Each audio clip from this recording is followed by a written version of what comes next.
بسم اللہ الرحمن الرحیم۔ مئی 2026 اس سال بھی ہم الحمدللہ وقف قربانی کر رہے ہیں۔ وقف قربانی کا مطلب کیا ہوتا ہے؟ یہ ایک نئی اصطلاح ہے۔ اس کا مطلب یہ ہوتا ہے کہ بہت سے لوگ قربانی کرتے ہیں اور وہ گوشت سارا غریبوں میں بانٹ دیتے ہیں۔ اس کو آج کل وقف قربانی کہا جانے لگا ہے۔ پچھلے سال بھی ہم نے اس کا اہتمام کیا تھا مفتی طارق مسعود فاؤنڈیشن کے تحت، اور اس سال بھی ہم کر رہے ہیں اور کافی لوگوں نے حصے لے لیے ہیں۔ 25,000 روپے کا ایک حصہ ہے۔ اگر آپ پوری گائے لینا چاہیں تو 1,75,000 روپے۔ اچھا، یہ ہم گوشت جیسے جیسے یعنی جتنے حصے آتے رہیں گے اس کو انشاءاللہ تقسیم کرتے رہیں گے۔ میں یہ کام اس لیے کر رہا ہوں کہ اگر ہمارے نام پہ لوگ غرباء اور مساکین کے ساتھ تعاون کریں تو میرا خیال اس میں کوئی حرج نہیں ہے۔ یہ میرے لیے بھی صدقہ جاریہ ہوگا، ہماری ٹیم کے لیے بھی یہ عمل صدقہ جاریہ ہوگا اور غرباء مساکین کو اس سے فائدہ ہوگا۔ قرآن میں اللہ نے فرمایا کہ فَكُلُوا مِنْهَا وَأَطْعِمُوا الْبَائِسَ الْفَقِيرَ، قربانی کا گوشت خود بھی کھاؤ، غرباء اور مساکین کو بھی کھلاؤ۔ بہت سے لوگ گھر میں خود بھی قربانی کرتے ہیں، زیادہ اللہ نے پیسہ دیا ہے تو آپ وقف قربانی میں بھی حصہ ڈالیں، کیونکہ دیکھیں یہ جو عام صدقے میں اور اس میں فرق ہے۔ اس میں آپ کو قربانی کا بھی ثواب ملے گا اور گوشت صدقہ کرنے کا بھی ثواب ملے گا، تو بڑھ چڑھ کے حصہ لیجئے۔ ہم نے اس کو ایک بہت ہی آرگنائز طریقے سے لے کے ہم اس کو چل رہے ہیں۔ جو سفید پوش لوگ ہیں خاص طور پہ جن کو گوشت پورے سال میسر نہیں ہوتا، ہم ان تک گوشت پہنچانے کی کوشش کریں گے۔ آپ حضرات کو یہ ترغیب دلانا مقصد ہے کہ ہمارے ساتھ اس وقف قربانی میں بڑھ چڑھ کے آپ حصہ لیں۔ یہ چیز ہمارے لیے بھی صدقہ جاریہ ہوگی اور انشاءاللہ آپ کے لیے بھی صدقہ جاریہ ہوگی، قربانی کا بھی ثواب ملے گا اور ساتھ ساتھ گوشت صدقہ کرنے کا بھی ثواب ملے گا۔ دوسری بات، جو نمبر یہاں اسکرین پہ دیا جا رہا ہے اس نمبر پہ واٹس ایپ پہ رابطہ کر کے آپ نے بتانا ہے، یہ آپ کی ذمہ داری ہوگی کہ یہ رقم آپ نے کیوں بھیجی ہے، کیونکہ جنرل ڈونیشن بھی آ رہی ہوتی ہے، تو یہ آپ نے بتانا ہے کہ یہ قربانی کی رقم ہے اور پھر اس کی آپ کو رسید بھیج دی جائے گی۔ جزاکم اللہ تعالی احسن الجزاء۔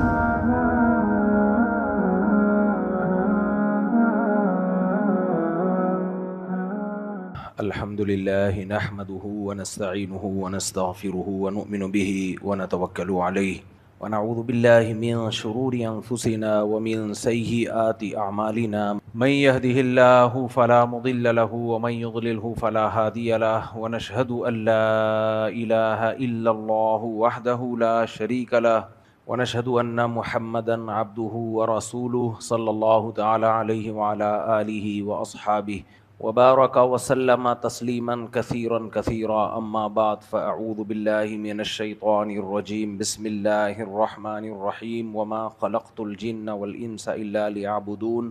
قرآن مجید کی ایک آیت تلاوت کی ہے۔ اللہ تعالیٰ سے دعا ہے اللہ تعالیٰ صحیح طرح سے بات کہنے کی، سننے کی، سمجھنے کی، اور پھر اللہ ہم سب کو عمل کی توفیق عطا فرمائے۔ اسلام پہ چلنا، اسلام کو ماننا کیوں ضروری ہے؟ اسلام کا دعویٰ یہ ہے وَمَن يَبْتَغِ غَيْرَ الْإِسْلَامِ دِينًا فَلَن يُقْبَلَ مِنْهُ وَهُوَ فِي الْآخِرَةِ مِنَ الْخَاسِرِينَ، کہ جو بھی اسلام کے علاوہ کسی اور ذریعے کو زندگی گزارنے کا ٹریک بنائے گا، طریقہ بنائے گا، وہ آخرت میں تباہ و برباد ہوگا۔ یہ بہت ہی واضح قرآن نے دعویٰ کیا۔ عربی کا ایک مقولہ ہے تُعْرَفُ الْأَشْيَاءُ بِأَضْدَادِهَا، کسی بھی چیز کو بعض دفعہ اس کے اپوزٹ سے پہچانا جاتا ہے۔ تو اسلام کیا ہے یہ سمجھنے کے لیے آپ یہ سمجھ لیں کہ کفر کیا ہے۔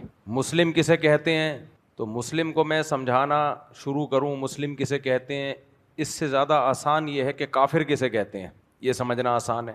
کوئی شخص کسی کو آپ نے سمجھانا ہو کہ ذہین کسے کہتے ہیں تو کوئی بیوقوف دکھا دیں جو اس وقت اویلیبل ہو، آپ کے پاس میسر ہو، اوٹ پٹانگ باتیں کر رہا ہو، بیوقوفی والی باتیں کر رہا ہو، تو آپ کہہ سکتے ہیں بھائی یہ بیوقوف ہے، جو ایسی باتیں نہ کرے وہ ذہین ہے۔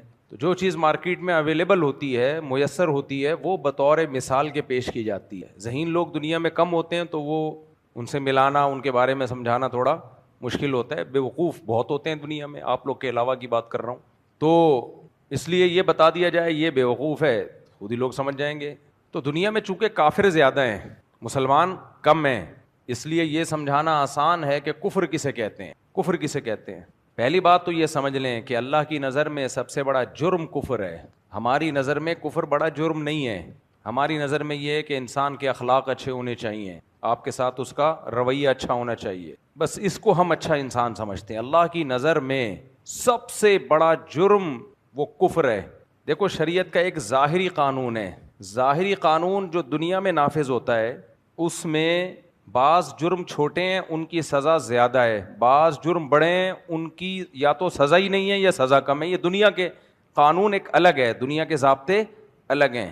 مثال کے طور پر شریعت میں چوری کی سزا یہ ہے کہ اس کا ہاتھ کاٹ دیا جائے۔ آپ بتاؤ چوری بڑا جرم ہے یا شرک بڑا جرم ہے؟ بتاؤ نا۔ مشرک کی تو مغفرت ہی نہیں ہے، چور کی تو مغفرت کا چانس ہے، لیکن شرک پہ کوئی سزا ہے اسلام میں؟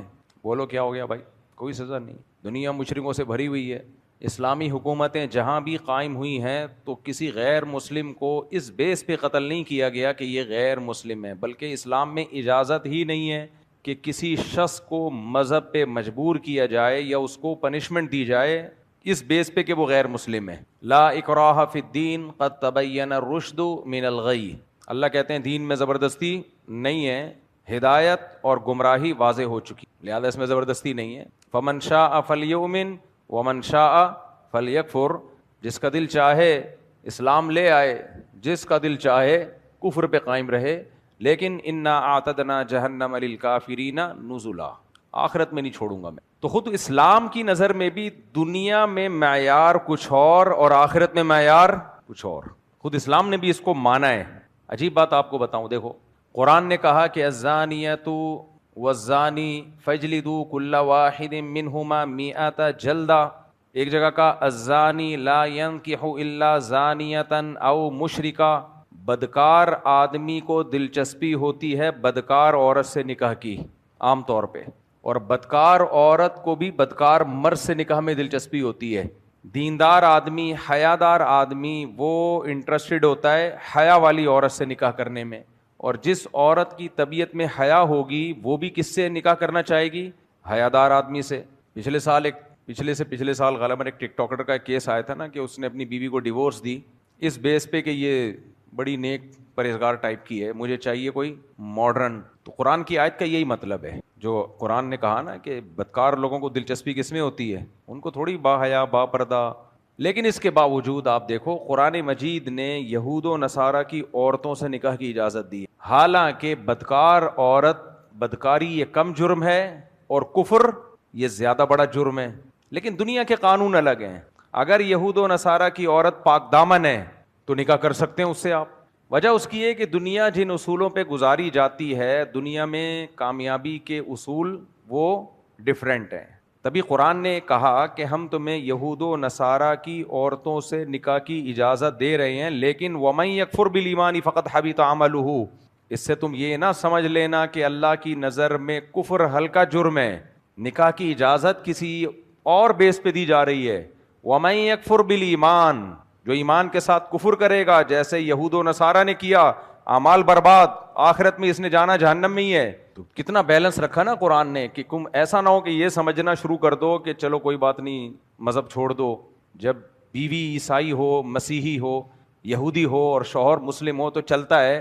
تو اگر کوئی اسلام چھوڑ دے مسیحی مذہب اختیار کر لے تو بھی چلنا چاہیے. اللہ نے کہا نہ نہیں چلے گا، کیونکہ کفر اللہ کی نظر میں ہلکا جرم نہیں ہے.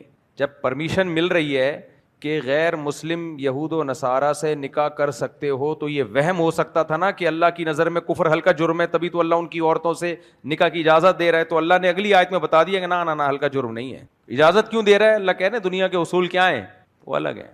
دنیا کے اصول الگ ہیں بھائی. ہماری امت میں یہود و نصارہ کی عورتوں کے علاوہ عورت سے نکاح کی اجازت نہیں ہے. مسلم کسی ہندو سے نکاح نہیں کر سکتا، سکھ سے نکاح نہیں کر سکتا، چاہے شوہر ہو یا بیوی ہو، اجازت نہیں ہے. پچھلی امتوں میں اجازت تھی، پیغمبروں کو بھی اجازت تھی. نوح علیہ السلام کی بیوی کافر تھی، لوط علیہ السلام کی بیوی بولو نا، بولتے کیوں نہیں، چپ ہو گئے کیا، گرمی زیادہ لگ رہی ہے، کافر تھی.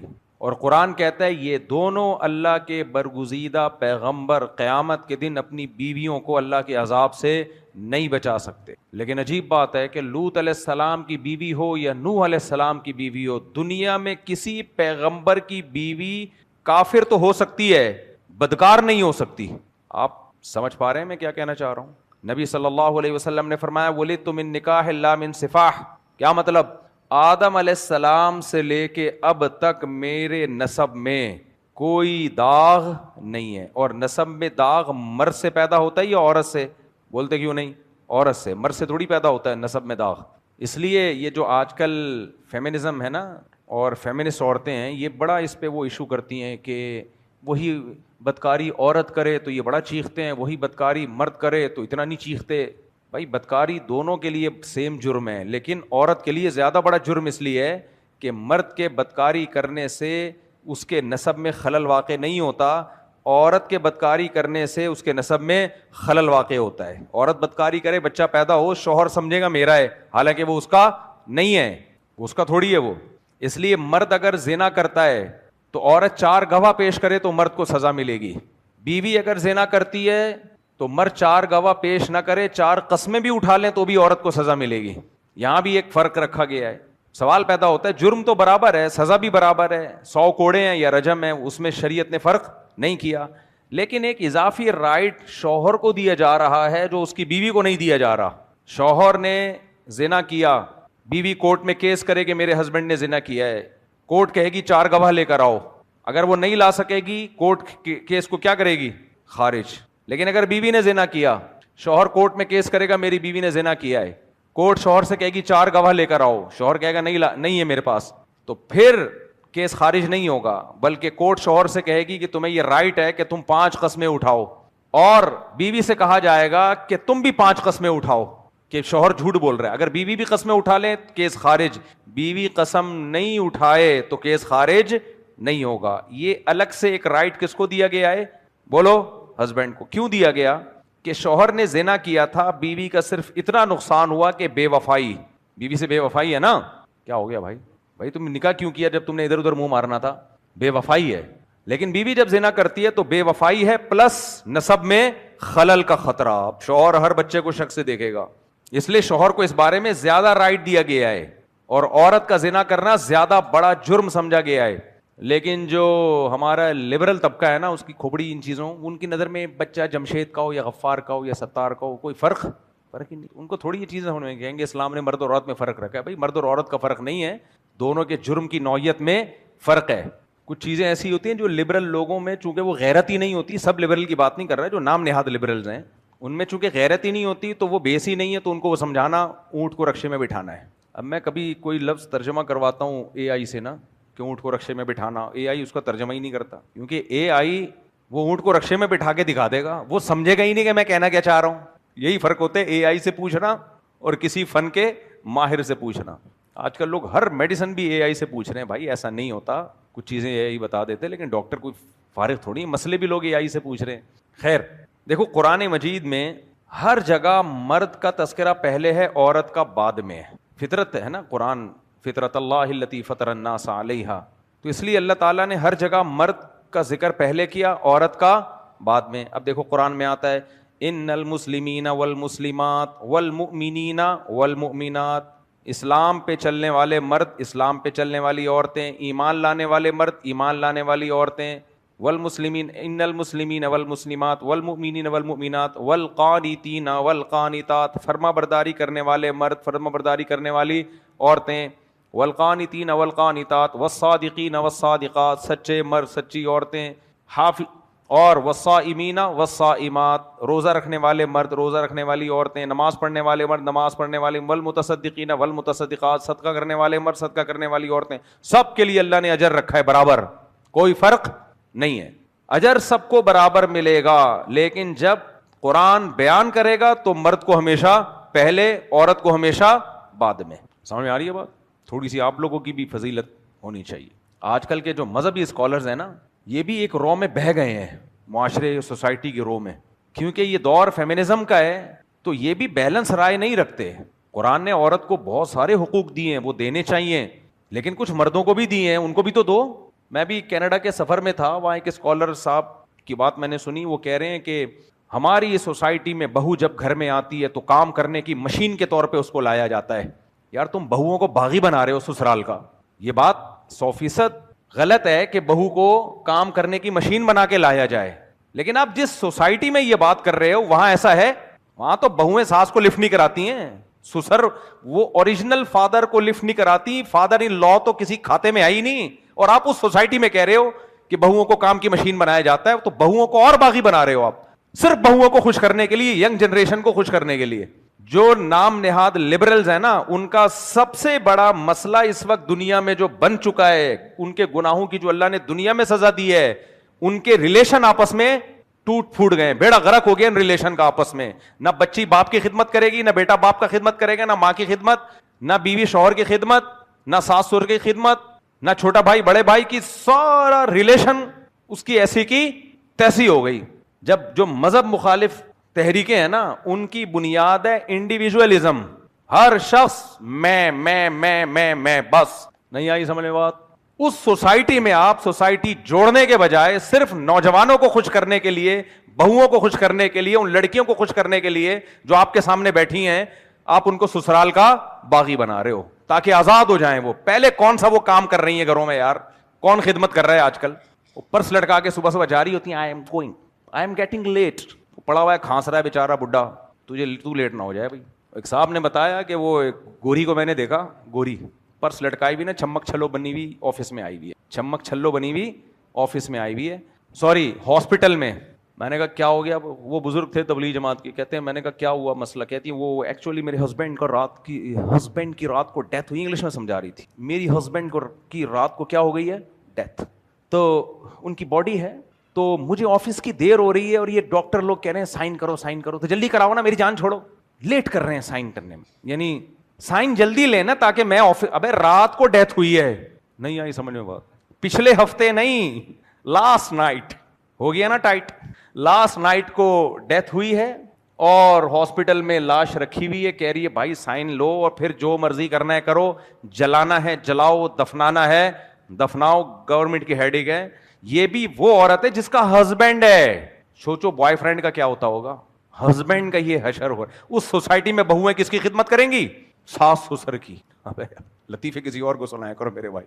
تو یہ ہمارے جو لبرل قسم کے یعنی اسکالر ٹھش پش جو آج کل کچھ سیکھ گئے ہیں, یہ بھی قرآن و سنت پراپر وے میں انہوں نے پڑھا نہیں ہوتا. لوگ ان کے اسٹائلوں کو دیکھ کے, ان کی ٹھش پش کو دیکھ کے, تھوڑی سی دنیا کی کچھ ڈگریاں ہوتی ہیں جس سے پڑھے لکھے سمجھ آتے ہیں, سمجھتے ہیں یار علوم ہیں. یاد رکھو ایک علم کی کوانٹٹی ہوتی ہے, ایک کوالٹی ہوتی ہے, دونوں میں زمین اور آسمان کا فرق ہے. علم کی کوانٹٹی کی قرآن نے مثال دی ہے کمثل الحمار یحمل اسفارا. اللہ کہتے ہیں اس گدھے کی مثال جس پر کتابیں لاد دی گئی ہوں, تو کوانٹٹی تو اس کے پاس ٹھیک ٹھاک ہے, لیکن ہے کیا وہ؟ ہے تو گدھا, اس کو کیا پتا. ایک ہے علم عمق, گہرائی, ڈیپ میں جانا, سمجھنا. تبھی تو قرآن کے الفاظ دیکھو یار. فرمائے جب تمہارے سامنے کوئی خبر آیا کرے, چاہے وہ شریعت کی ہو, قرآن و سنت کی ہو, تو اس کو اس کے اہل کی طرف لوٹاؤ, خود فیصلے نہ کرو. لعلمہ الذین یستنبطونہ منہم. کچھ لوگ ایسے ہیں جو, دیکھو استنباط کا مطلب ہوتا ہے کنویں سے ڈول نکالنا, گہرائی میں گھس کے. تو کسی چیز کی ڈیپ میں گھس کے وہ اس کی تمہارے سامنے حقیقت بیان کریں گے. تو ڈیپ میں گھسنے والے الگ ہوتے ہیں, اور سرسری علوم جان کے رٹا رٹائے حدیثوں کے نمبر یاد کر لیے, کچھ ترجمے یاد کر لیے, وہ ایک الگ فیلڈ ہے. اس لیے دین ہمیشہ صحیح علماء سے سیکھا جاتا ہے. یہ بالکل غلط بات ہے کہ بہو کو اگر کوئی کام کرنے والی مشین بنا کے لائے تو غلط ہے, لیکن آج کل ایسا ہوتا نہیں ہے. جہاں ہو رہا ہے تو وہاں غلط ہو رہا ہے, لیکن کینیڈا امریکہ میں تو میرا خیال ہے نہیں ہو رہا. گاؤں دیہاتوں میں ہو رہا ہے, وہاں اس پہ بیان کرو. گاؤں دیہاتوں میں ظلم ہوتا ہے بہوؤں پہ, ہم مانتے ہیں. تو میں بھی جب گاؤں دیہاتوں میں جاتا ہوں تو بہوؤں کے حقوق پر بیان کرتا ہوں. مجھے پتا ہے یہاں بہوؤں کو نکیل دے کے رکھا ہوا ہوتا ہے انہوں نے, شوہر بھی بیویوں کو کوٹ رہے ہوتے ہیں, پیٹ رہے ہوتے ہیں, وہاں ظلم ہوتا ہے. لیکن پڑھے لکھے علاقوں میں شوہروں پہ ظلم ہوتا ہے, ساسوں اور سسروں پہ ظلم ہوتا ہے, کیونکہ وہ عورت اپنے جو ڈرامے دیکھ دیکھ کے, فلمیں دیکھ دیکھ کے اور اپنے رائٹس پڑھ کے اتنی ماڈرن ہو چکی ہے, تو اس نے ایک جملہ سیکھا ہے, تم کون ہوتے ہو مجھے روکنے والے, ہو آر یو. اردو تو گئی, ڈانٹیں آج کل انگلش میں پڑھ رہی ہیں, اگلے کو سمجھ میں ہی نہ آئے, بس اس کو یہ پتا چلے کچھ بولا اس نے, کچھ خطرناک بات بولی ہے. تو شہروں میں نہیں ہوتا, شہروں میں الٹے معاملات چل رہے ہیں. بچے باپ سے باغی بنے ہوئے ہیں, بیٹیاں ماں سے باغی بنی ہوئی ہیں, فادر ان لا اور مدر ان لا تو بیچارے کسی کھاتے میں ہے ہی نہیں. سب برباد ہو گیا سسٹم. خیر ہم اپنے اصل ٹاپک کی طرف آتے ہیں. میں دکھڑے لے کے بیٹھ گیا. خیر اپنے دکھڑے نہیں ہیں, قوم کے دکھڑے ہیں. میرے گھر میں ایسا سیٹ اپ الحمدللہ نہیں ہے. تو میں یہ عرض کر رہا تھا کہ اسلام کو سمجھنے کے لیے کس کو سمجھنا ضروری ہے؟ کفر کو. تو دنیا میں کافر زیادہ ہیں, وہ سمجھانا آسان ہے, وہ سمجھانا آسان ہے. تو اللہ کی نظر میں سب سے بڑا جرم, ہاں میں یہ مثالیں دے رہا تھا کہ اسلام نے بھی کچھ چیزوں کو دنیا میں ہلکا رکھا ہے, یعنی دنیا کے اصول کے لحاظ سے وہ برے نہیں سمجھے جائیں گے, لیکن آخرت میں بہت سخت سزائیں ہیں. شرک پہ سزا نہیں ہے, چوری کم درجے کا گناہ ہے, اس پہ بہت سخت سزا ہے. غیر مسلم عورت سے نکاح کی اجازت ہے, لیکن خود قرآن نے کہہ دیا کہ کفر قابل معافی نہیں ہے. تو میں مثالیں دے رہا تھا کہ قرآن جو ہے نا, مرد کو ہمیشہ پہلے بیان کرتا ہے, عورت کو ہمیشہ اس کے بعد بیان کرتا ہے. ان المسلمین والمسلمات, حتیٰ کہ اچھے پیرائے میں قرآن ذکر کرے پھر بھی مرد کو پہلے، برائی میں ذکر کرے پھر بھی مرد کو پہلے. جیسے ان المسلمین والمسلمات والمؤمنین والمؤمنات، یہ اچھے کاموں کا تذکرہ ہو رہا ہے، لیکن چوری اچھا کام ہے برا کام ہے. قرآن نے بیان کیا والسارق والسارقۃ فاقطعوا ایدیہما، چوری مرد کرے یا عورت کرے دونوں کا ہاتھ کاٹ ڈالو. اب چوری اچھا کام ہے برا کام ہے؟ بولو شاباش. برا کام. یہاں بھی مرد کو پہلے، والسارق، چوری کرنے والا مرد اور چوری کرنے والی عورت دونوں کے ہاتھ کاٹ ڈالو. یعنی برائی کا بھی تذکرہ آئے گا تو مرد کو پہلے، اچھائی کا بھی تذکرہ آئے گا تو مرد کو پہلے. لیکن قرآن میں چند مقامات ایسے ہیں جہاں اللہ نے عورت کا پہلے تذکرہ کیا، مرد کا بعد میں، ایک اچھائی میں اور ایک برائی میں. پہلے ہم اچھائی والی مثال لے لیتے ہیں، پھر ہم برائی والی مثال لے لیتے ہیں. قرآن کی انہی باریکیوں سے تو پتہ چلتا ہے یہ انسان کا بنایا ہوا کلام نہیں ہے. دیکھو قرآن میں آتا ہے ہن لباس لکم وانتم لباس لہن، میاں بیوی ایک دوسرے کا لباس ہیں. یہ برائی میں اللہ نے بیان کیا یا اچھائی میں؟ ایک دوسرے کا لباس ہیں، اچھائی. تو اب میں نے جب اپنی زبان سے یہ لفظ بولا تو میاں کو پہلے بیگم کو بعد میں. میاں بیوی ایک دوسرے کا لباس ہے، لیکن قرآن کہتے ہیں بیوی میاں ایک دوسرے کا لباس ہے. یہاں بیوی کا پہلے تذکرہ ہو رہا ہے. سمجھ میں نہیں آ رہی بات؟ ہن لباس لکم وانتم لباس لہن، تمہاری عورتیں بیویاں تمہارا لباس اور تم ان کا لباس. کیوں قرآن نے عورت کو پہلے ذکر کیا؟ لباس کہتے ہیں جو آپ کے پوشیدہ اعضاء کو چھپا دے اور آپ کو بے عزتی سے بچا لے. کھوپڑی سوری، سمجھ میں بات آ رہی ہے؟ کھوپڑی کہنا بالکل مناسب نہیں ہے، استغفر اللہ. لباس کسے کہتے ہیں؟ آپ کی پسلیاں چھپا دے وہ. اب جو باریک باریک کراچی میں پان گٹکے والے لڑکے ہیں، اگر یہ کپڑے نہ پہنے کوئی رشتہ دے گا ان کو؟ ہیں یہ جب رشتہ لینے جاتے ہیں تو چار نیچے بنیان پہنتے ہیں، سویٹر پہنتے ہیں، ویسٹ کوٹ، تاکہ یہ چانپیں جو ان کی نظر آ رہی ہیں یہ کیا ہو جائیں، جس حد تک کور ہو سکتی ہیں کور ہو جائے. وہ تو بیگم کو بعد میں پتہ چلتا ہے کہ یہ صرف سوپ پینے کے علاوہ اس کا کوئی کام، اس میں سے سوپ نکلے گا. گٹکے، پان، سگریٹیں. اب کراچی میں دیکھ لو نا، کچھ علاقے ایسے ہیں برباد ہو گئے ہیں، بالکل برباد. اور رات 4 بجے تک جاگیں گے ہوٹلوں پہ، چائے پیتے رہتے ہیں. اس لیے منہ کے فائر بہت ہیں، چائے پی کے نا کھوپڑی چلتی رہتی ہے، تو ساری طاقت کہاں ہوتی ہے؟ زبان میں. لباس کیا کرتا ہے؟ شرمگاہ کو چھپا دیتا ہے. اب مجھے ایک بات بتاؤ، سوال پیدا ہوتا ہے نا، شرمگاہ بری چیز ہے تو ہے کیوں بھائی؟ اور اگر اچھی چیز ہے تو دکھا کیوں نہیں رہے بھائی؟ کچھ چیزیں ضروری ہیں لیکن دکھانے کی نہیں ہے. وہ شرماتا ہے انسان، تہذیب یافتہ انسان کو شرم آتی ہے اس سے. لباس کا کام کیا ہوتا ہے؟ ہماری باڈی کو کور کر کے ہمیں سوسائٹی میں ایک مہذب انسان بنا کے دکھاتا ہے. نائس ٹو ٹی یو، ان سے ملیے، یہ ہمارے باس ہیں، ان سے ملیے، یہ ہمارے داماد ہیں، یہ ہمارا بھائی ہے، یہ ہمارے فادر ہیں، وغیرہ وغیرہ. اچھے لگ رہے ہوتے ہیں نا دیکھنے میں. تو اسی طرح اللہ تعالیٰ نے مرد اور عورت دونوں میں ایک شہوت رکھی ہے، دونوں کی ایک دوسرے کی طرف اٹریکشن رکھی ہے. یہ اٹریکشن بری چیز نہیں ہے، لیکن اس کو دنیا کے سامنے ہائی لائٹ کر دینا یہ انتہائی درجے کی بری چیز ہے. تبھی انسان یہ کام بند کمرے میں کرتا ہے، کسی کی مجھ پہ نظر نہ پڑے. تو میاں بیوی بند کمرے میں ایک دوسرے کی تسکین کا ذریعہ بنتے ہیں اور انسان دنیا کے سامنے رسوا ہونے سے بچ جاتا ہے. تبھی ان میرڈ لوگوں کے اسکینڈل زیادہ بننے کے چانسز ہوتے ہیں، پکڑے جاتے ہیں. آج ادھر بیٹھا ہوا تھا قائد اعظم کے مزار پہ، آج وہاں بیٹھا ہوا تھا، پکڑے جاتے ہیں نا، کیونکہ ان کی حلال تسکین نہیں ہو رہی تو وہ حرام میں جائیں گے اور اسکینڈل بنیں گے اور برائی میں مبتلا ہوں گے، ذلیل ہو جائیں گے ان لوگوں کی نظر میں جو اس کو برا سمجھتے ہیں. آج کل تو دنیا میں زنا عام ہو گیا ہے، لیکن شریف عزت دار لوگوں کی نظر میں انسان کیا ہو جاتا ہے؟ برا ہو جاتا ہے. عورت کے بھی خطرہ ہوتا ہے، عورت بھی سیو ہو جاتی ہے جب اس کا نکاح ہوتا ہے. تو میاں بیوی ایک دوسرے کا لباس بن کر ایک دوسرے کی عزت کو محفوظ کر دیتے ہیں. سمجھ میں آ رہی ہے بات کہ نہیں آ رہی ہے؟ تو اس لحاظ سے اللہ نے میاں بیوی کو ایک دوسرے کا کیا کہا؟ بولو لباس. اب یاد رکھو بیوی میں لباسیت کا معنی زیادہ ہے، مرد میں لباسیت کا معنی کم ہے. کیا مطلب؟ مرد کو اگر بیوی کی صورت میں لباس نہ ملے، مرد کے رسوا ہونے کا خطرہ زیادہ ہے. کیونکہ اس میں یہ سیکشول ڈیزائرز زیادہ ہوتی ہیں.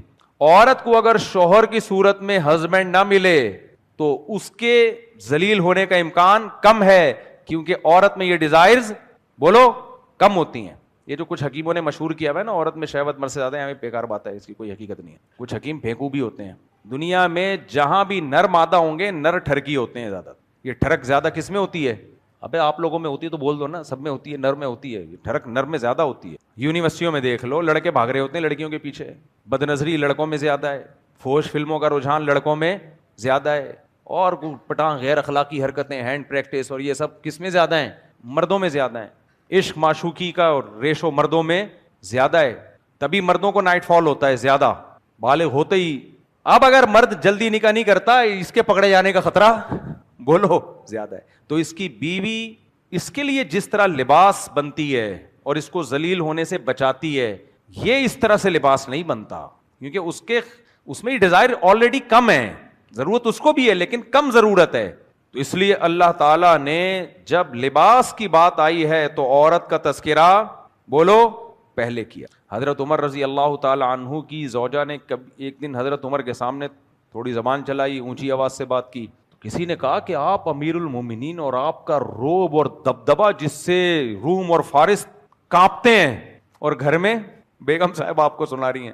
تو حضرت عمر نے جہاں اور بہت ساری باتیں بیان کی اپنی زوجہ کے فضائل میں، وہاں ایک بات یہ بھی بیان کی، اس کی وجہ سے میں پاک دامن ہوں.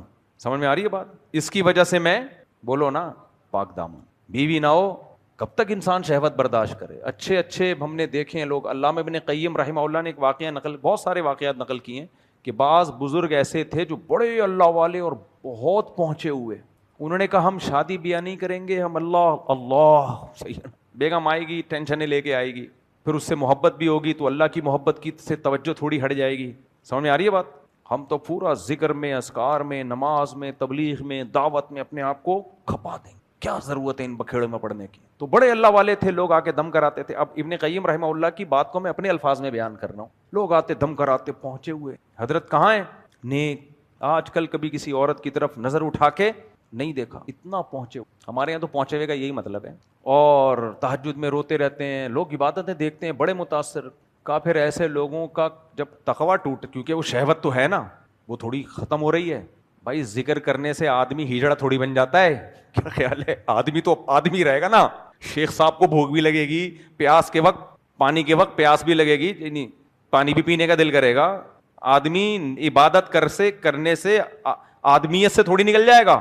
آدمیت سے جب نکلے گا جب آپریشن کرا لے، دہشت گردی کا جڑ سے خاتمہ کر لے، سرنڈر ہو جائے، سمجھوتا کر لے، کمپرومائز کر لے اس پہ. ہمیں ترقی چاہیے.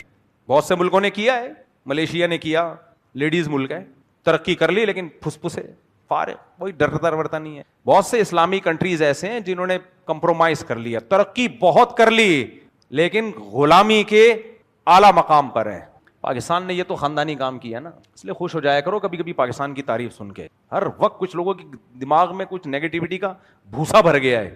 پاکستان امریکہ کا غلام ہوتا نا تو ایٹمی پاور بننا ہی نہیں تھا. امریکہ کا غلام ملک کبھی بھی ایٹمی پاور نہیں بن سکتا. پاکستان نے گیم کھیلے امریکہ کے ساتھ بھی، اور کچھ مانتا بھی امریکہ کی، کیونکہ باہر وہ بدماش ہے، تھوڑا سا مکھن بھی لگاتا ہے، سب کچھ ہے، جم بھی جاتا ہے پاکستان، ویٹ بھی اٹھاتا ہے، لیکن غلام نہیں کہا کرو. غلام نہیں ہے، مانتا ہے. حکومتیں بھی چینج ہوتی رہتی ہیں، کوئی حکومت تھوڑی زیادہ ماننا شروع کر دے گی، کوئی کم مارنا، لیکن ایز اے کنٹری غلام نہیں ہے ہم لوگ. پہلی بات، غلام ہوتے غریب نہیں ہوتے. کوئی ملک جو امریکہ کا غلام ہونا وہ غریب نہیں ہے. میں نے دنیا میں بہت ملکوں کا سفر کیا ہے. میں اگر تمہیں صرف ملکوں کی فہرست بتانا شروع کر دوں نا، یہ کنٹری، میں نے ایک دن بیٹھ کے بچوں کے سامنے بیٹھا، میں نے کہا کون کون سے کنٹری کا میں نے سفر کیا، چلو ہم تکرار کرتے ہیں. میں بتاتا، جیسے اپنے بچوں کے نام بھول جاتا ہوں، کنٹری کے نام بھی بھول گیا میں، پھر یاد آتا رہے وہ تو رہ گیا. تو کچھ تو تجربہ ہوگا نا. دنیا میں جو ممالک بھی شاید چند سپر پاور کو چھوڑ کے، جن کو ویٹو پاور کا حق حاصل ہے، ان کو چھوڑ کے جتنے بھی ملک ہیں نا جو ترقی کی عروج پہ پہنچے ہیں، یا تو وہ خود سپر پاور ہوں گے یا کسی سپر پاور کے 100% غلام ہوں گے، دم ہلا رہے ہوں گے. انہوں نے ترقی کی. ہم لوگ نہیں ترقی کر پا رہے اتنی جلدی. اس لیے وجہ اس کی ایک صرف یہ وجہ نہیں ہے. ایک وجہ تو ہماری ماشاءاللہ گورنمنٹ بھی ہے. گٹر کے ڈھکن لگانے کا اس سے کیا تعلق ہے؟ امریکہ نے تھوڑی منع کیا کہ کراچی میں گٹر کے ڈھکن مت لگاؤ. یہ تو ہماری حکومتوں کی نااہلی ہے. امریکہ نے تھوڑی کہا کہ ڈمپر لے کے جاؤ، بندے کچلتے ہوئے نکل جاؤ. اسکولوں میں امریکہ نے تھوڑی کہا ہے کہ نقل کراؤ بچوں کو. ایسے جو سندھ کے جو ایگزامینیشن ہال ہیں ان میں آپ دیکھ لو حال کیا ہے.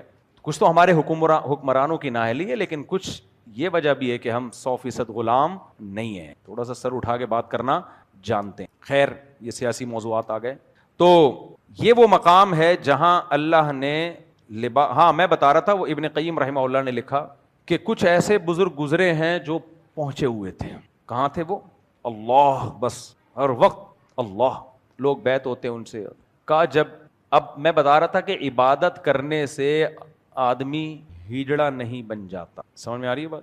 عبادت کرنے سے کمزور نہیں ہو جاتا بلکہ اور طاقتور ہوتا ہے. روحانی قوت بھی بڑھتی ہے، جسمانی قوت بھی بڑھتی ہے. تو جب ان میں اب شہوت کے وہ ڈبے بن گئے تو نتیجہ یہ نکلا کہ جب ان کا تقویٰ ٹوٹا ہے نا تو انہوں نے عالمی ریکارڈ قائم کیے ہیں پھر بے غیرتی کے. ایک نارمل آدمی جو بچپن سے گناہ کرتا ہے نا، تھوڑے بہت وہ ہلکا پھلکا وہ توبہ استغفار، وہ بھی گناہ گار ہے، وہ ایک بہت زیادہ آگے نہیں جاتا الا ماشاء اللہ کوئی چلا جائے تو اس کی مرضی. لیکن ایک وہ ہے جس کی کبھی نظر ہی نہ پڑی ہو، ہے بھائی ہر وقت اللہ.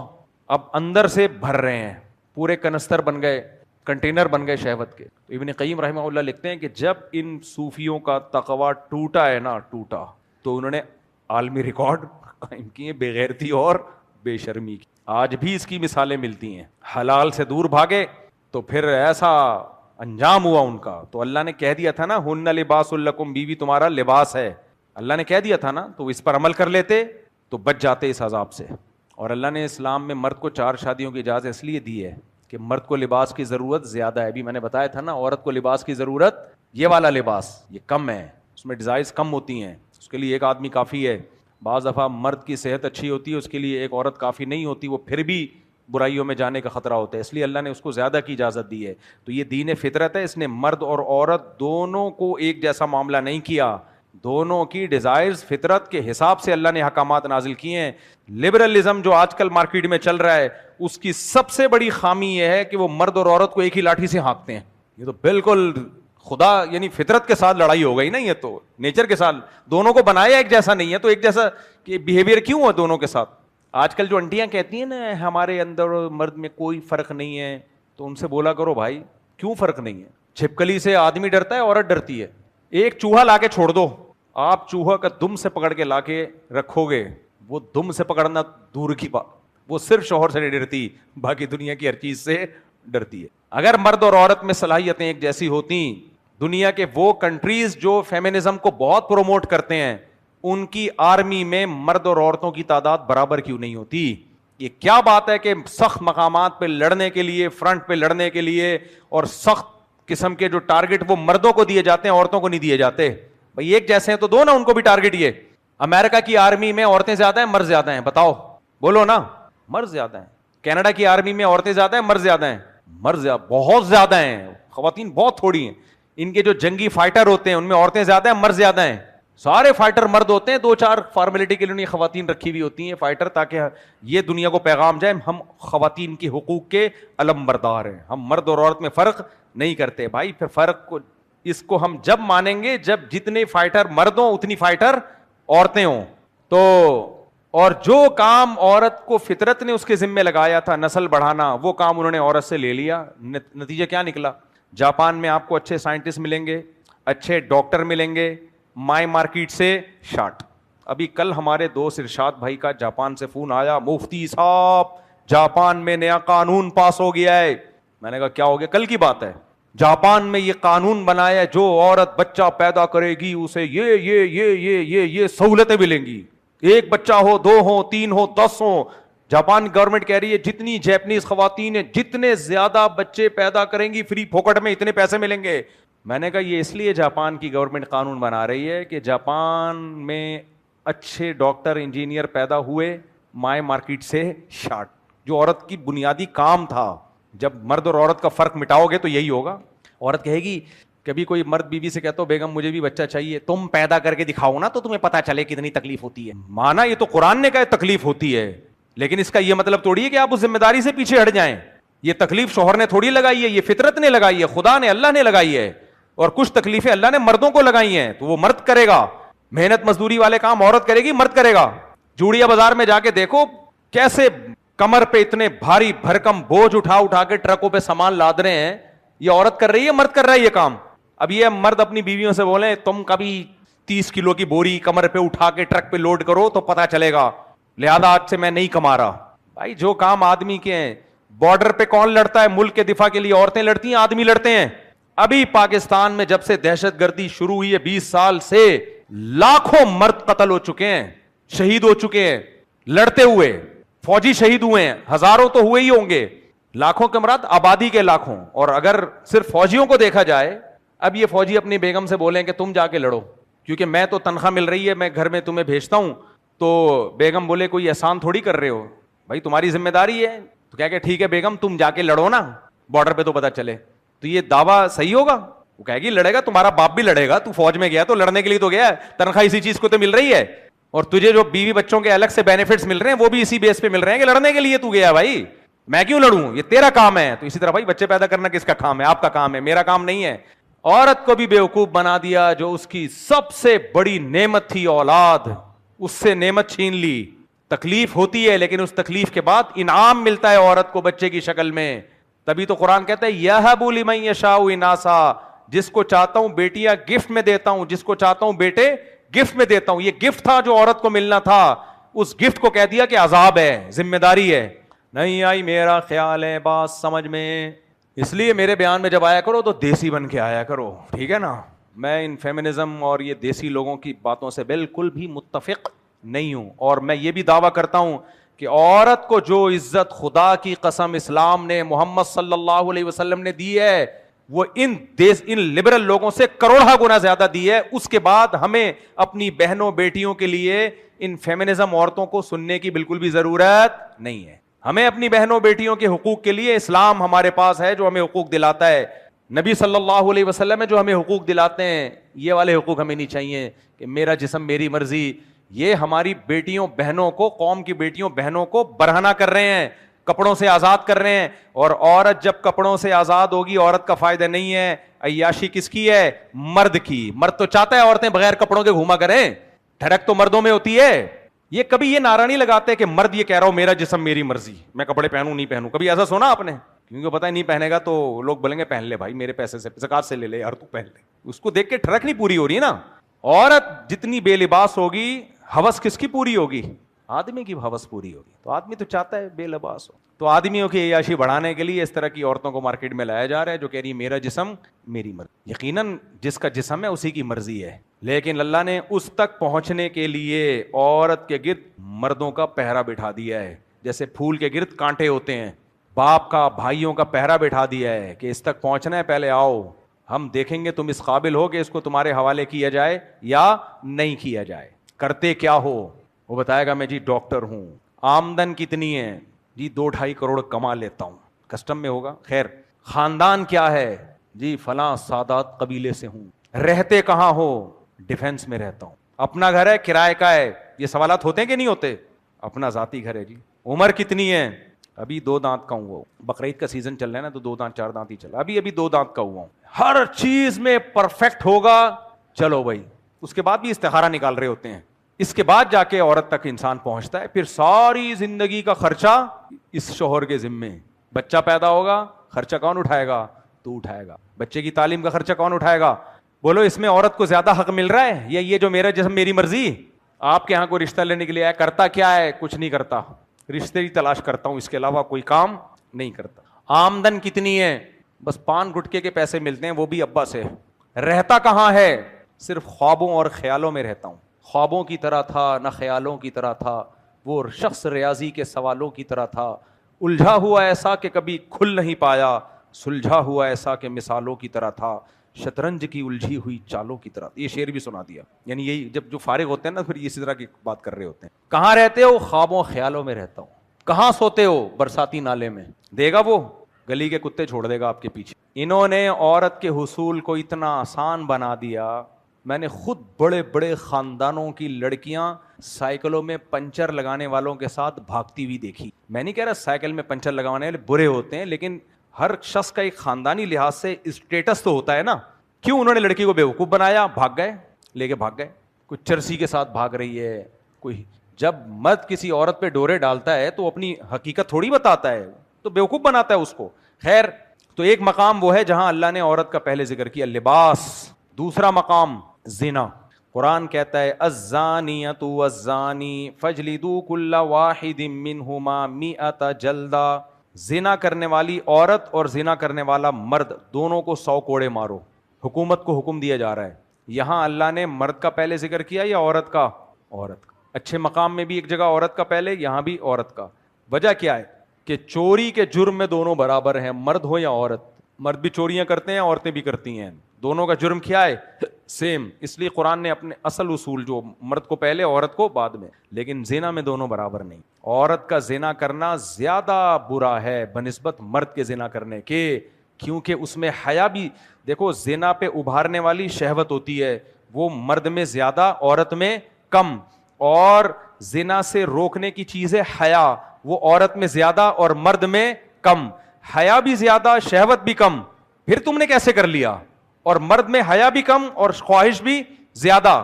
سزا یہ تو اللہ نے ایک اصول بنایا کہ سزا دونوں کی سیم رکھی، سزا میں فرق نہیں رکھا، سزا میں دونوں کی سیم سزا ہے. لیکن جرم کی برائی کو بیان کرنے کے لیے کہ جب عورت زنا کرے گی یہ زیادہ بڑا جرم ہے، تو زانی عورت کو پہلے ذکر کیا، مرد کو بعد میں. یہ تو اللہ کی رحمت ہے کہ سزا میں فرق نہیں رکھا کہ عورت کو زیادہ سزا ملے گی مرد کو کم. نے سزا ایک ہی ہے. آپ نے مثالیں سنی ہوں گی، قرآن میں بھی مثالیں، حدیث میں بھی مثالیں. عورت نے مرد کو زنا کی دعوت دی اور مرد بھاگ گیا. کتنی بڑی فضیلت ہے نا. اللہ اپنے عرش میں سائے میں اس کو جگہ دیں گے. ایسی مثالیں نہیں سنی ہوں گی، عورت نے مرد کو دعوت دی اور مرد نے عورت کو دعوت دی، عورت بھاگ گئی. وہ تو بھاگتی ہے بھائی، وہ اتنی جلدی تھوڑی مانے گی. اس سے بھی پتہ چلتا ہے کہ برائی میں، زنا یا بدکاری میں عورت کا جرم زیادہ ہے، مرد کا جرم اس کی نسبت کم ہے زیادہ لیکن اس کی نسبت کم ہے. یہ میں کیوں اتنی مثالیں آپ کو سمجھا رہا ہوں کہ کچھ چیزیں قرآن کی نظر میں آخرت میں بڑی ہیں، دنیا میں ان کو برداشت کیا گیا ہے. تو انبیاء کی بیویاں کافر تو ہوئی ہیں، بدکار نہیں ہوئی ہیں.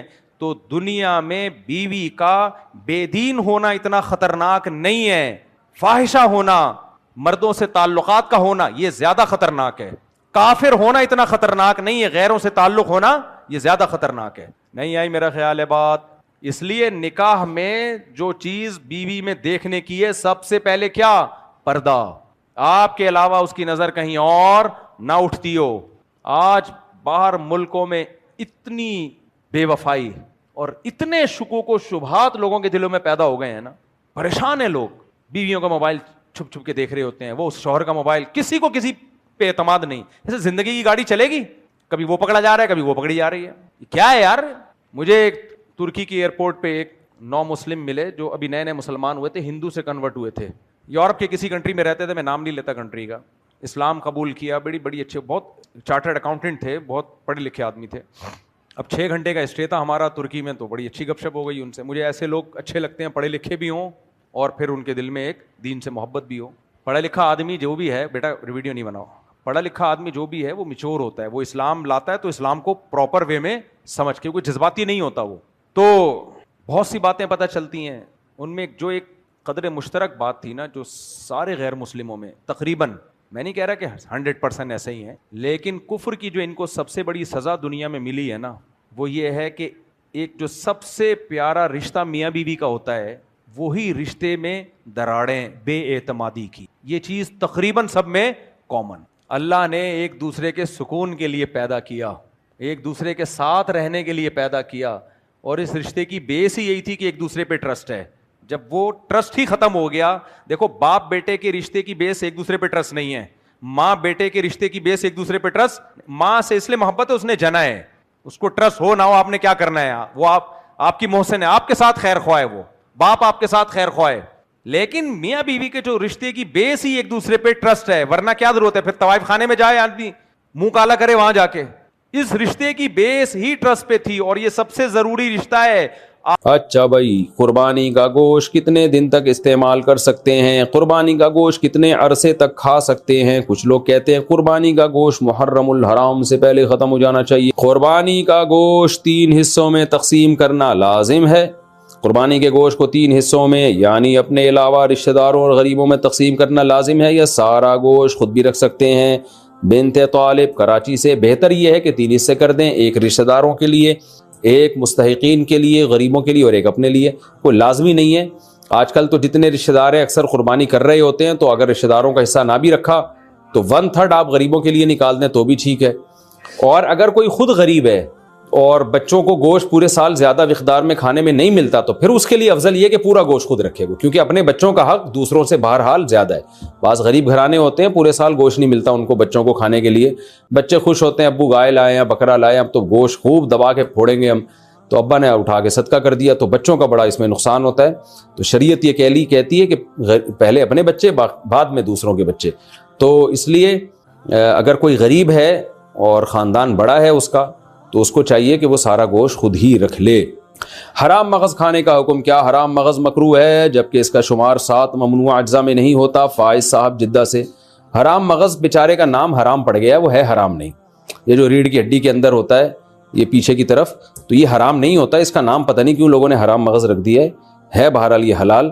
تو اور حرام مغز کھانے والوں کو، جو حرام مغز کو حرام کہتے ہیں، جب آپ ان کو سمجھاؤ کہ یہ حرام نہیں ہے تو وہ مغز کھانے لگتے ہیں، یعنی ہمارا مغز کھانے لگتے ہیں۔ تو ہم کہتے ہیں یار یہ ایک حلال مغز کو حرام کہنے کا نتیجہ ہے جس کی وجہ سے تم ہمارا حلال مغز کھا رہے ہو۔ تو بہرحال یہ حرام نہیں ہے، جائز ہے بالکل، اور اس کا نام بہتر ہے تبدیل کر دیں، کچھ اور رکھ دیں اس کا نام۔ اوجڑی کھانا حلال ہے یا مکروہ؟ بکرے کی اوجڑی کا کیا حکم ہے؟ سلمان علی، جائز ہے اگر اس کو اچھی طرح سے صاف کر دیا جائے، اس کی پرت اوپر سے اتار دی جاتی ہے اور صفائی اچھی طرح سے ہو تو اوجڑی کھانا بالکل جائز ہے، اور بلکہ صحت کے لیے پیٹ کے لیے سنا ہے مفید بھی بہت ہے۔ کپورے کھانے کا شرعی حکم، کپورے کھانا کیسا ہے؟ اگر کوئی کھا لے تو کیا حکم ہے؟ محمد ابراہیم سلیم، جائز نہیں ہے فقہ حنفی میں، اور اس کی دلیل بڑی مضبوط ہے۔ ایک تو صحابہ سے یا نبی صلی اللہ علیہ وسلم سے کہیں بھی ثابت نہیں ہے کہ جانور میں یہ چیزیں آپ نے کھائی ہوں کبھی، اور دوسری بات یہ کہ وہ نجاست کا محل ہے۔ اوجڑی میں بھی نجاست جمع ہوتی ہے لیکن اس کے اوپر ایک پرت ہوتی ہے اور وہ نجاست سرایت نہیں کرتی، جبکہ جو خصیتین ہیں ان میں تو نجاست اچھی طرح سرایت کر جاتی ہے، یہ متولد بھی ہوتی ہے یہیں سے، بنتی بھی یہیں سے نجاست، اس لیے اس کا کھانا جائز نہیں ہے۔ باقی کسی کا اختلاف ہو، امام شافعی کے فقہ کو کوئی فالو کرتا ہے تو وہ بھی مجتہد تھے، ان کی رائے میں جائز ہے، تو پھر ایسے اختلافی مسائل میں ایک دوسرے پہ شدت نہیں کرنی چاہیے۔ تو آپ احتیاط کریں، اگر کوئی کھا رہا ہے تو وہ اس کا ہیڈیک ہے، آپ اس کو الجھے نہیں آپ اس سے۔ اچھا بھائی، قربانی کا گوشت کتنے دن تک استعمال کر سکتے ہیں؟ قربانی کا گوشت کتنے عرصے تک کھا سکتے ہیں؟ کچھ لوگ کہتے ہیں قربانی کا گوشت محرم الحرام سے پہلے ختم ہو جانا چاہیے، کیا یہ صحیح ہے؟ عاقب شاہ دبئی سے، نہیں، جب تک چاہے کھائیں، آپ اگلے سال قربانی تک بھی چلا سکتے ہیں اگر آپ کے پاس فریزر ہے یا گوشت اسٹور کرنے کا انتظام ہے۔ باقی یہ کہ اگر اللہ نے مال دیا ہے تو کھائیں اور کھلا کے ختم کریں، غریب ہیں تو اسٹور کر لیں، تو مالدار ہیں تو ایک کھا لیں اور جتنا کھا سکتے ہیں اور کھلا بھی دیں، جلدی جلدی کر لیں۔ تو باقی جائز ہے کہ جب تک چاہیں آپ استعمال کریں۔ اکثر میں اس پہ ایک چٹکلا بھی سناتا ہوں نا، ایک آدمی نے خواب دیکھا کہ اس کا بکرا جو ہے وہ جنت میں گھوم رہا ہے جو اس نے ذبح کیا تھا، لیکن ٹانگ نہیں ہے اس کی۔ تو اس نے پوچھا فرشتوں سے خواب میں کہ بھائی یہ میرا بکرا پورا یہاں آ گیا، ابھی تک یہ ٹانگ کیوں نہیں؟ اس نے کہا وہ ابھی تک تیرے فریج میں پڑی ہوئی ہے اس لیے۔ تو خیر ایک چٹکلا ہے، لیکن یہ کہ اللہ نے پیسہ دیا ہے، مال دیا ہے، تو کھا لیں جلدی جلدی اس کو، غریب ہیں تو پھر اسٹور کر لیں۔ قربانی کا گوشت جہاں سے آیا کیا وہاں لوٹانا ضروری ہے؟ کیا قربانی کا گوشت جہاں سے آئے وہاں دینا ضروری ہے جیسے کہ عام رواج ہے؟ محمد حذیفہ گل کراچی سے، نہیں جی بالکل غلط ہے، اور یہ رواج اگر ہے تو رواج بھی ختم کریں۔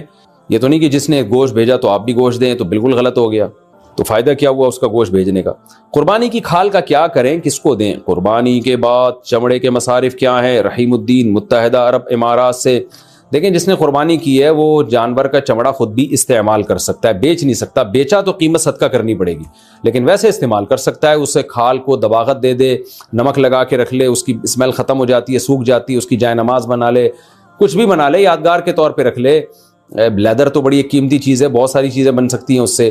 تو میں نے ایک دفعہ بچپن میں قربانی کے جانور سے مسلح بنانے کی ناکام کوشش کی تھی، مجھے تجربے نہیں تھے، تو اب یوٹیوب پہ آپ سرچ کر سکتے ہیں، بہت سارے طریقے مل جائیں گے آپ کو، تو ایک بڑا اچھا لیدر مل جاتا ہے آپ کو، تو وہ جائز ہے، استعمال کر سکتے ہیں، لیکن اگر بیچ دیا تو پھر اس کی قیمت صدقہ کرنی پڑے گی۔ اسی طرح قربانی کی کھال آپ کسی کو صدقہ بھی کر سکتے ہیں، خلاصہ یہ کہ اس سے بزنس نہیں آپ کر سکتے، جس کو صدقہ کیا وہ جو چاہے کرے، آپ کے لیے اس کو یا تو ایز اٹ از استعمال کریں یا اس کو بیچ دیا تو اس کی قیمت صدقہ کر دیں، ورنہ اس کھال ہی کو صدقہ کر دیں۔ آپ اجرت میں بھی نہیں دی جا سکتی قصائی کو کہ تم یہ جانور ذبح کرو کھال تمہاری ہوئی، یہ بھی جائز نہیں ہے۔ قربانی کی کھال امام مسجد کو دینا، کیا قربانی کی کھال امام کو امامت کی وجہ سے دینا جائز ہے؟ احتشام الحق، امامت کی وجہ سے کا مطلب یہ کہ امام کی اجرت میں وہ شامل ہو، پھر تو حرام ہے، ناجائز ہے۔ لیکن اگر امام کی اجرت کا حصہ نہیں ہے بلکہ امام غریب ہے اور غریب اور مستحق سمجھ کے اس کو دیا جا رہا ہے، تو کسی کی بھی غریب کو دی جا سکتی ہے، تو امام بھی اگر غریب ہے تو اس کو بھی دی جا سکتی ہے۔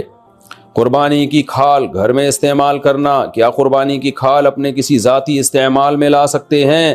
کوئی چیز بنوا کر گھر میں استعمال کر سکتے ہیں؟ حذیفہ ندیم کراچی سے، جی بالکل کر سکتے ہیں، تو کوئی حرج نہیں ہے، بالکل جائز ہے، لیکن بیچ دیا تو قیمت صدقہ کرنی پڑے گی۔ جانور کے ساتھ حرام اجزاء، جانور کی جو 7 حرام چیزیں ہوتی ہیں ان میں ایک غدود بھی ہے، یہ غدود کیا چیز ہوتی ہے وضاحت کر دیں۔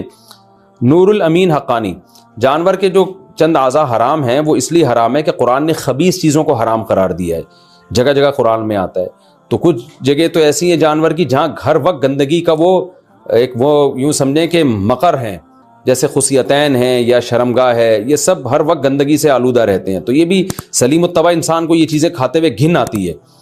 تو اسی طرح غدود، غدود کا مطلب جانور کا کہیں بھی پھوڑا نکل آیا، بیماری کی وجہ سے پھوڑا نکل گیا، یا کوئی بھی جو رسولی جسے کہتے ہیں نا، تو اب کیا کیا آپ نے، جانور ذبح کرنے کے بعد وہ پھوڑے میں جو گوشت تھا وہ نکال کے کھا گئے، تو وہ بھی خبائث میں داخل ہے، گندگی میں داخل ہے، تو ہر خبیث چیز ناجائز ہے، تو اس لیے فقہ حنفی میں اس کو بھی ناجائز قرار دیا گیا قرآن کی اس آیت کی وجہ سے۔ تو پھوڑے ووڑے نکل آتے ہیں نا جانوروں کے، رسولی نکل آتی ہے، تو وہ جو غدود ہوتے ہیں، جو یعنی گوشت سڑ جاتا ہے وہاں پہ ایک طرح کا، وہ بیماری کی وجہ سے ہوتا ہے وہ، تو اس لیے جانور جب ذبح کریں تو اس کی جو پھوڑا پھنسی کوئی ہو تو اس جگہ کو کاٹ کے پھینک دیں، آپ وہ استعمال نہ کریں۔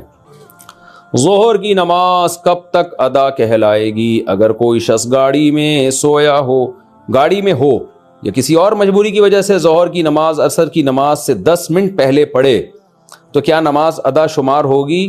اور اگر اہل حدیث حضرات کی اذان ہو گئی ہو تو کیا اس کے بعد بھی وہ نماز پڑھ سکتا ہے؟ ہدایت خان، دیکھیں اہل حدیث حضرات کے ہاں جو عصر کا وقت ہے نا، حنفیہ کے ہاں بھی عصر کا وقت اس میں شروع ہو جاتا ہے، افضل یہ ہے کہ وہ تاخیر کریں، جس میں حنفیہ جو نماز پڑھتے ہیں جب سورج کافی ڈھل چکا ہوتا ہے۔ اس پہ بہت سارے دلائل ہیں کہ امام حنیفہ کے نزدیک جو عصر کا وقت ہے بہتر وقت ہے، وہ بہت زیادہ اس پہ دلائل ہیں۔ میں ایک دفعہ پہلے کلپ ریکارڈ بھی کروا چکا ہوں، کبھی موقع ملا تو دوبارہ کرواؤں گا۔ خیر ابھی اختلافی مسئلے کا موقع نہیں ہے، لیکن ٹائم اس وقت بھی شروع ہو جاتا ہے جس وقت پہ اہل حدیث حضرات عصر کی نماز پڑھتے ہیں، تو اس لیے احتیاط اسی میں ہے کہ ظہر کو اس سے پہلے پڑھ لیا جائے۔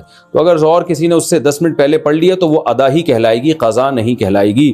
اور اگر کسی نے اہل حدیث کے وقت میں عصر پڑھ لی تو عام حالات میں ایسا کرنا بہتر نہیں ہے، افضل نہیں ہے، خلاف سنت ہے ہماری رائے میں، لیکن اگر پڑھ لی تو اثر ہو جائے گی۔ البتہ سفر میں ہو آپ یا کوئی مشکل میں ہو تو پھر ضرورت کے وقت اس وقت بھی نماز بلا کراہت درست ہے، کوئی حرج نہیں ہے اس میں۔ تکبیرات تشریق کس پر واجب ہے؟ تکبیرات تشریق کس پر واجب ہے، اس کے پڑھنے کا کیا طریقہ ہے، نیز کتنے دن یہ پڑھی جاتی ہے؟ حسین وزیر، دیکھیں راجح قول کے مطابق تکبیرات تشریق گاؤں میں رہنے والوں پر بھی واجب، شہر میں رہنے والوں پر بھی واجب، اور مرد پر بھی عورت پر بھی، ہر عاقل بالغ پر واجب ہے۔ مرد اونچی آواز سے پڑھیں گے اور خواتین آہستہ آواز سے پڑھیں گی، اور جماعت سے نماز پڑھیں یا انفرادی نماز پڑھیں، ہر صورت میں واجب ہے۔ تو تکبیرات تشریق کیا ہے؟ اللہ اکبر لا الہ الا اللہ واللہ اکبر وللہ الحمد، یہ ایک دفعہ پڑھی جائے گی تکبیر۔ تو مرد اونچی آواز سے پڑھیں اور خواتین آہستہ آواز سے، اور خواتین یاداشت کے طور پر اپنی جائے نماز کے قریب کوئی پرچی ورچی رکھ لیں، کیونکہ خواتین بھول جاتی ہیں۔ مردوں میں تو یہ ہوتا ہے کسی ایک نے بھی اونچی آواز سے پڑھی سب کو یاد آ جاتا ہے، لیکن خواتین کے لیے چونکہ آہستہ آواز سے تو ان کو یاد دلانے والا کوئی نہیں ہوتا، تو گناہ ملتا ہے۔ یہ تکبیرات پڑھنا واجب ہیں۔ باقی یہ کہ کب سے واجب ہیں، تو 9 ذی الحجہ کی فجر، یعنی بقرعید سے ایک دن پہلے فجر کی نماز سے یہ شروع ہوں گی، اور پھر 13 ذی الحجہ یعنی بقرعید کے 3 دن اور اس کے علاوہ ایک اور دن، اس میں عصر کی جو نماز ہوگی وہ آخری تکبیر اس میں کہی جائے گی، مغرب میں نہیں کہی جائے گی۔ تو 13 ذی الحجہ کی عصر تک 9 ذی الحجہ کی فجر سے شروع کی جائے گی۔ تو یہ تکبیرات تشریق ہیں۔ تکبیرات تشریق صرف قربانی کرنے والوں کے لیے ہے۔ بقرعید کی تکبیریں کن لوگوں کو پڑھنی چاہیے؟ قربانی کرنے والوں کو یا ہر ایک کو؟ اور یہ تکبیرات کتنے دن تک پڑھنی چاہیے؟ حسین وزیر، یہ میں نے آپ کو اس سوال کا جواب اس سے پہلے والے سوال میں ڈیٹیل سے دے دیا ہے۔ جو قربانی کر رہے ہیں وہ بھی، جو نہیں کر رہے وہ بھی، سب پر لازم ہے۔ تنہا نماز پڑھنے والا تکبیرات تشریق پڑھے گا اگر 10-11-12 ذی الحجہ کو کسی نے فرض نماز امام کے ساتھ نہیں پڑھی لیکن وقت کے اندر ہی تنہا نماز ادا کر لی تو کیا وہ تکبیرات تشریق پڑھ سکتا ہے؟ شمیم الحسن انڈیا سے، جی اس پر بھی واجب ہے، پڑھے گا. اور یہ 10-11-12 نہیں، 9-10-11-12-13 ان دنوں میں واجب ہوتی ہے. ایام والی عورت کیا تکبیرات تشریق پڑھ سکتی ہے؟ کیا عید الاضحیٰ کے دنوں میں ایام والی عورت تکبیرات تشریق پڑھ سکتی ہے؟ ابو عمار سعودی عرب سے. دیکھیں تکبیرات تشریق یہ فرض نماز